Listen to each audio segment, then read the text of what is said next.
Estamos con él, Master Trainer en Programación Neurolingüística, codirector y fundador de la Red Latinoamericana de PNL, especialista en técnicas corporales, y él se define como un designer que ahora, nos va a estar contando un poco de qué se trata. Con nosotros, Daniel Cooperman. Dani, ¿cómo estás? Bien, maravilloso, gracias. Me alegro. Contanos, ¿qué es esto de ser un designer? Creo que para mí es el tiempo de crear mis propios diseños.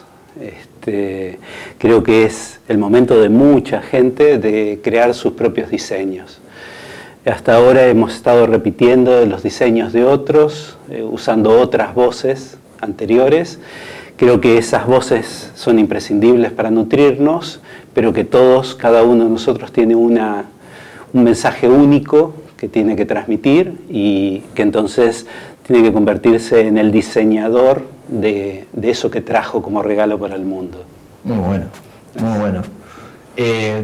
Volviendo un poco a cómo comenzó todo esto. ¿Cómo te encontraste con la programación neurolingüística?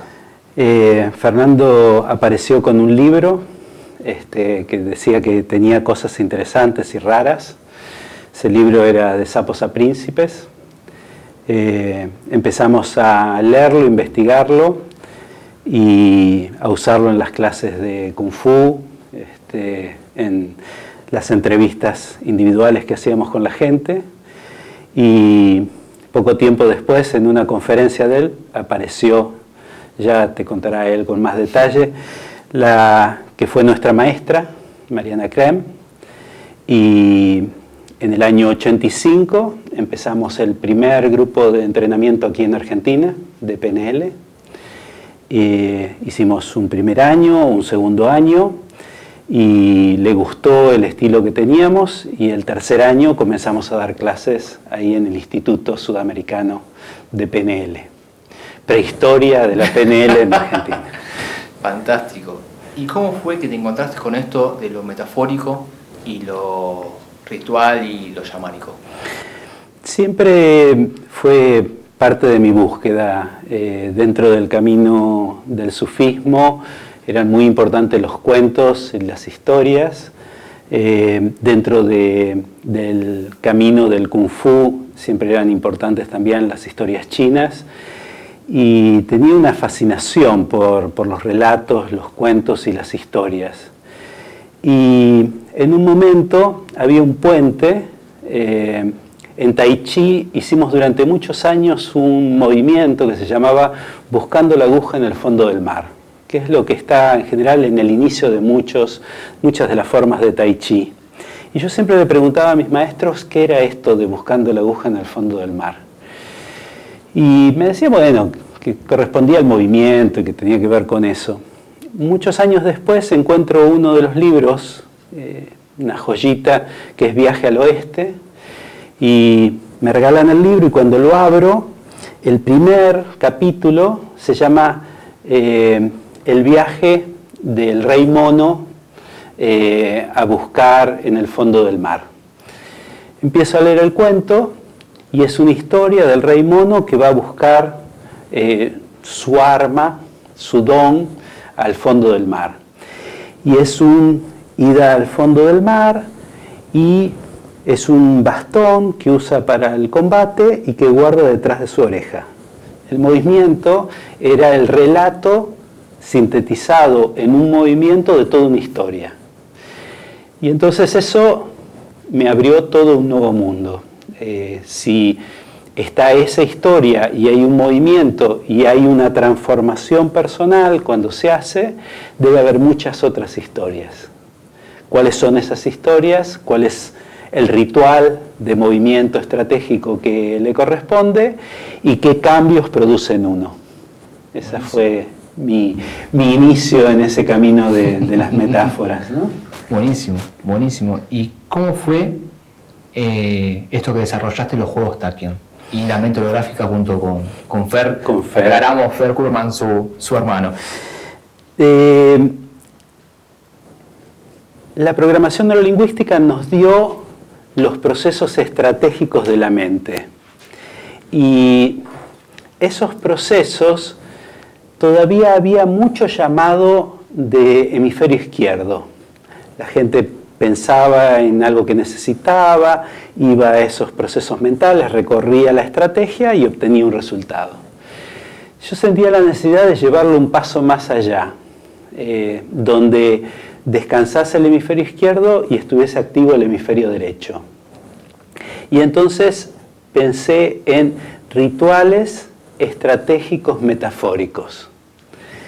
En ese caso tenemos esas bases y esa fundación de la programación neurolingüística y de otras disciplinas que nos daba una estrategia que sabíamos que funcionaba y que producía esos cambios en la gente, pero cuando los llevabas al mundo metafórico, la gente estaba abriendo su campo de hemisferio derecho, como en un juego, como en una experiencia metafórica, en una experiencia de un cuento de hadas, de un sueño, y se le hacía muy sencillo viajar a través del procedimiento e internalizarlo profundamente. Entonces, algunas de las estrategias que habíamos enseñado, paso 1, paso 2, paso 3, paso 4, y le dábamos una hoja a la gente para que siguiese los pasos, acá era un viaje, era un juego, era una serie de pasos que iba haciendo, había un protocolo estratégico, pero como estaba ocupado en ese lugar mágico de los cuentos de hadas, de la ciencia ficción, estaba en ese mundo metafórico, de pronto estaba ocurriendo, aparecía el cambio y se instalaba profundamente en la mente inconsciente. Me di cuenta cuando eran mis hijos chicos, me despertaban a la noche, entonces me despertaba muchas veces haciendo un ejercicio. Entonces me daba cuenta esto, ¿no? De que en esos sueños profundos, en ese REM, en esos momentos de acomodar cosas del día, usamos estrategias que tenemos. Esas estrategias que yo tenía como juegos estaban corriendo a la noche solucionando temas de mi vida. Entonces me vino esta idea, invitar a la gente a que haga el juego una cantidad de veces y lo instale en la mente inconsciente. Y que después corra inconscientemente cuando lo necesite. Fantástico, fantástico. ¿Cómo lograste directamente o atravesar o desviar todas estas transformaciones a través de la fraude del consciente y que directamente vayan al inconsciente y que sea un juego, y que sea algo ameno, no esto de que para lograr una transformación tiene que ser algo doloroso, tiene que ser, no sé, que si no duele no vale y vos acá lo que lograste es otra cosa. Y una cosa más, en general operamos con archivo. Entonces, el presente y el futuro nos está presentando desafíos, nos está presentando invitaciones que no pueden ser resueltas por archivo de pasado, que tienen que ser resueltas en el presente para esas necesidades de presente a futuro. Entonces, creo que estas posibilidades de estar escuchando en cada momento todos esos potenciales que están allí para dar la respuesta a eso que está ocurriendo en este momento.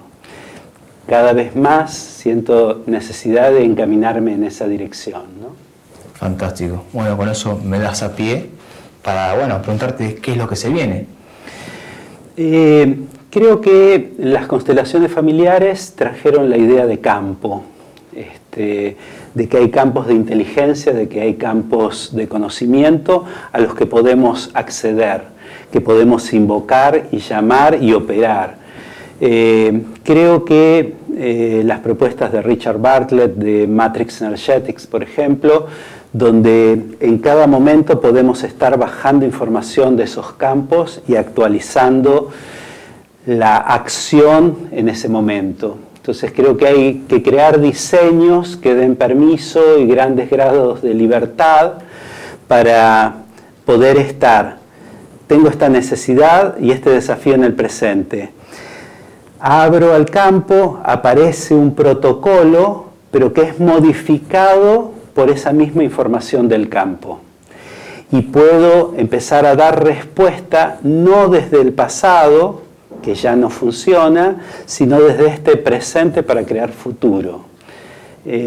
Siento que la nueva etapa o el nuevo campo a desarrollar es esto, cómo buscamos esas informaciones y cómo usamos los rituales estratégicos metafóricos que estén allí, modificados en ese momento por lo que me está bajando, por lo que está apareciendo, ¿no? Perfecto.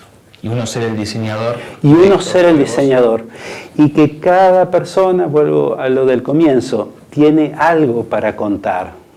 Y si está contando la historia del otro, nos estamos perdiendo su regalo. Fantástico, fantástico todo esto lo que nos traes. Bueno, Dani, te agradezco un montón. A ustedes les decimos, como siempre, dejen sus comentarios acá abajo, cualquier consulta que quieran hacerle, vamos a dejar todos los contactos de él. Así que bueno, nos vemos de esta manera. Dani, nuevamente muchísimas gracias y nos vemos en un próximo encuentro de entrevistas con un coach. Hasta la próxima.